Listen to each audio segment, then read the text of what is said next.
All right, we are on episode 6 of this Nightmare Before Christmas journey.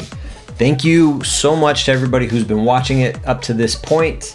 And if you're new to it, hey, you've just clicked in on a really good one because I'm starting to do the details on Jack here. Now, the funny thing is this is a never-ending battle for me when we're talking about values or getting the right brightness or the right shadows. That's what I mean by value. Overall, we need to just make sure that this black and white character pops and has some 3D effects. So I'm gonna explain to you what I'm doing here with that. Fortunately for you guys, you're not gonna have to see all of it because I do go back and forth a lot, and in my own mind, I'm not sure what works, and I have to keep redoing things over and over and over again. So for all you other artists out there, if you tend to overthink a lot of things, don't worry, you're not alone. I do the exact same thing. So with what we're seeing here, Jack's wearing a black and white pinstripe suit. So again, as I was saying, it's just black and white. So how do we make this look awesome and looks like he belongs in this world with all these other colorful characters? So what I have to do is think, what material is he wearing? He's wearing a suit. It is black and white, as I had mentioned, but these colors, even though it's black, will still reflect a little bit of light. It's not an absolute black. That's a whole nother topic for a different day, but looking at all of this, we're gonna see that the white spots reflect a lot more color than the black spots. So as I go through this, that's what I'm thinking. I'm going back and forth thinking, all right, on his skull at the top, would he see yellow? On the sides, would you see orange because of the light from Town Hall? On his other side, would you see green because of the fountain? And the answer to all of this is yes. How do I put it in there though? I'm gonna keep just trying to balance these colors between the yellows, the greens, and the purple from the sky that might show up on his suit. All these things come into play and they're into factors. So you're gonna see me redo a couple things and do a little trial and error, which is, I think, totally normal. Even if you have a really good plan, sometimes they don't always work out. So let's check it out and see how much back and forth I do, but let's see if I can capture the right values. And please don't forget to comment below. Let me know what you think. If I could have done something different or better.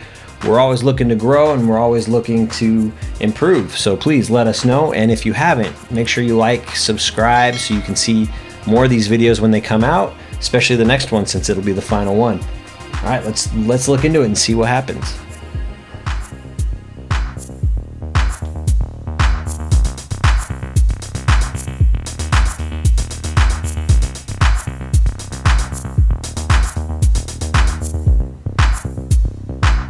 Right here, I'm just thinking of how would this green mesh with his actual skeleton, I guess, or skull, and how bright would it be or how dark would it be?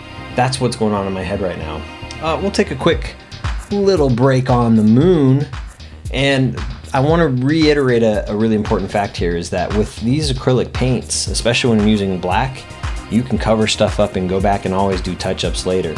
So I'm just playing with this yellow, going back and forth between that and the moon because I'm trying to balance the right color. That's my method here, is if this moon is shining and I'm mixing it at the top, I might as well use the same paint and use it on a skull so it'll blend and match perfectly, right? Well, that's the theory. We'll see if it works out.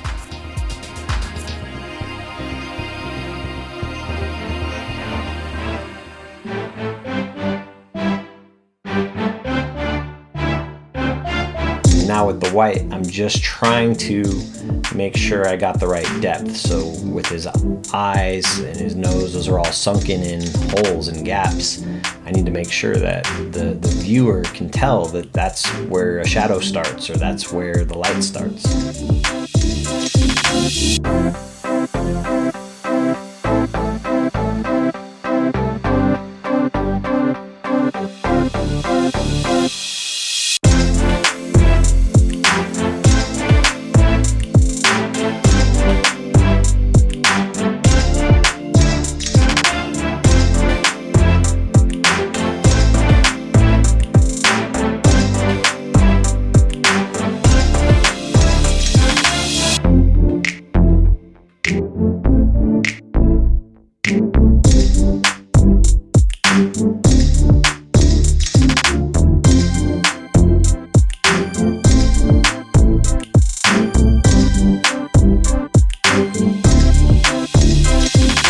want to say that I redid the mouth on this painting, Jack's mouth, probably a good 3 or 4 times before I got to where I liked it.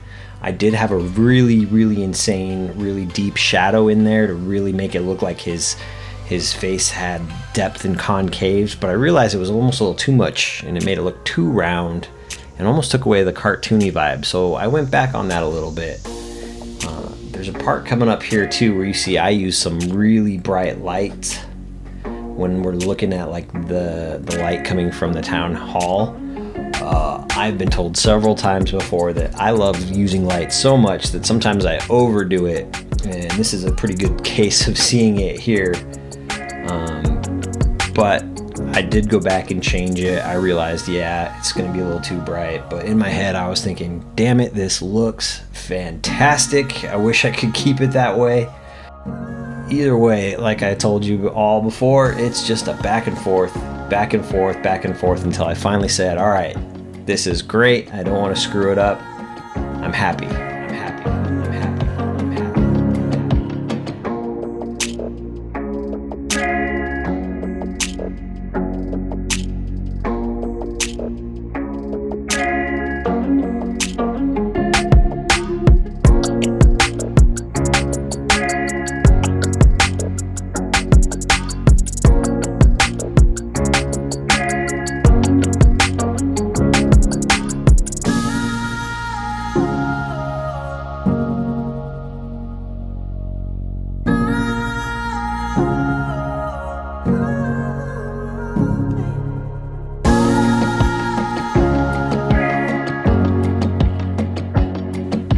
So I have these awesome paint markers and I use them a lot for these detailed spots here because sometimes a brush is a little too giving and I wanted these to really pop out. So I used a black paint marker just to highlight everything. I think it added to the cartoon element, but it really helped with Jack.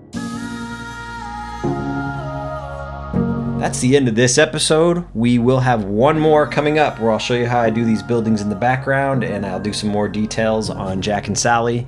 Can't wait for you guys to check this out. Please again, like and subscribe so you know when that next video does come out. We love you. Thank you so much. Have a great day and we will see you soon.